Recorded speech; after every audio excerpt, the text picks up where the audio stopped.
Hi kids, it's Mrs. Monica Joe and I've got Bella. She's back again. And today is Friday, April 10th, Good Friday, and it's a very special day today. And like I said yesterday during our story time, I was going to read to you a couple more stories. So today I'll actually be doing 2 stories, but I will do them in different videos, and you can watch them.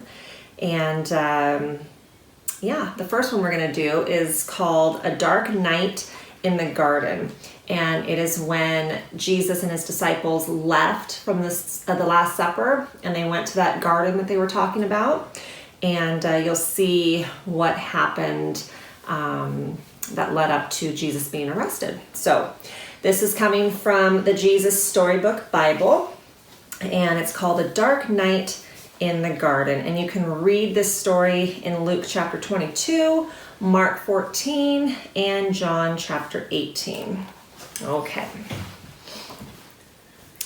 The wind was picking up now, blowing clouds across the moon, shrouding the garden in darkness. "Stay up with me?" Jesus asked his friends. They said yes and waited under the olive trees, but they were tired and soon they fell asleep. Jesus walked ahead alone into the dark. He needed to talk to his heavenly Father. He knew it was time for him to die. They had planned it long ago, he and his Father. Jesus was going to take the punishment for all the wrong things anybody had ever done or ever would do. "Papa, Father," Jesus cried, and he fell to the ground. "Is there any other way to get your children back? To heal their hearts? To get rid of the poison?" But Jesus knew there was no other way. All the poison of sin was going to have to go into his own heart. God was going to pour into Jesus' heart all the sadness and brokenness in people's hearts. He was going to pour into Jesus' body all the sickness in people's bodies. God was going to have to blame his Son for everything that had gone wrong. It would crush Jesus.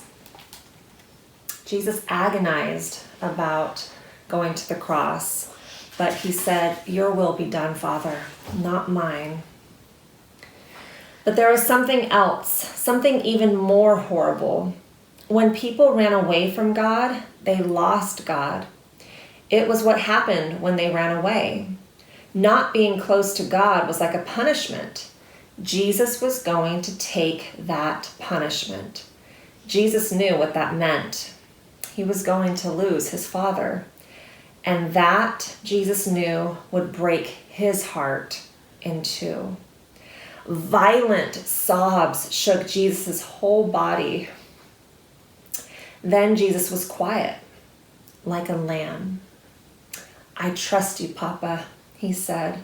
"Whatever you say, I will do." So scriptures say that Jesus agonized so hard that he was sweating blood.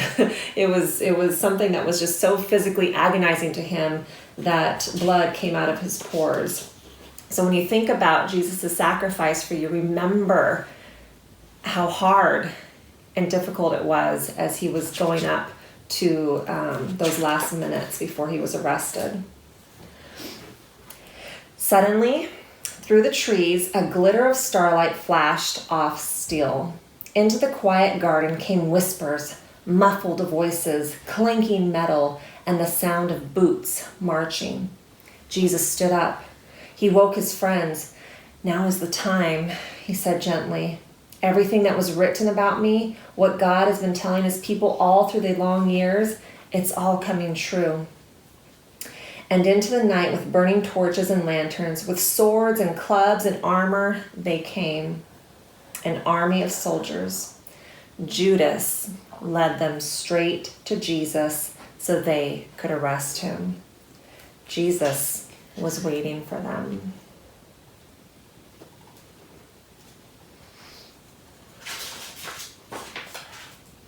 Peter leapt up, took a sword, and tried to defend Jesus. He sliced off a guard's ear.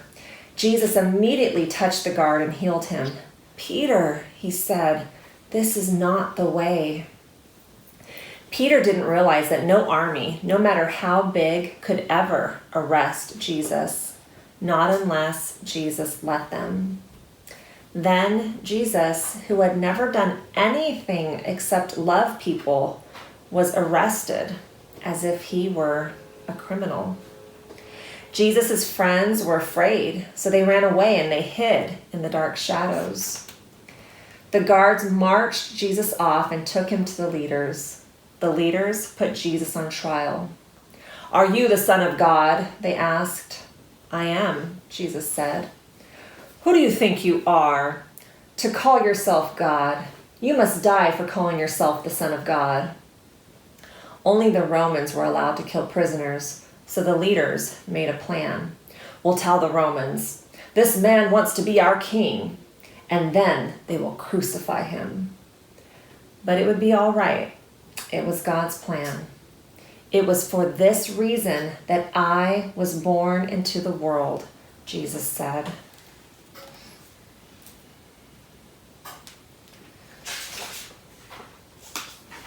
And we're going to stop there for now. So that was the Garden of Gethsemane, where Jesus was arrested and then sent to trial. And in the next story, we will read about how Jesus is sentenced to death and taken to the cross. Okay, I hope you guys will listen to the next story. And today's a very special day, and we're going to talk more about that in the next video. God bless you. Bye.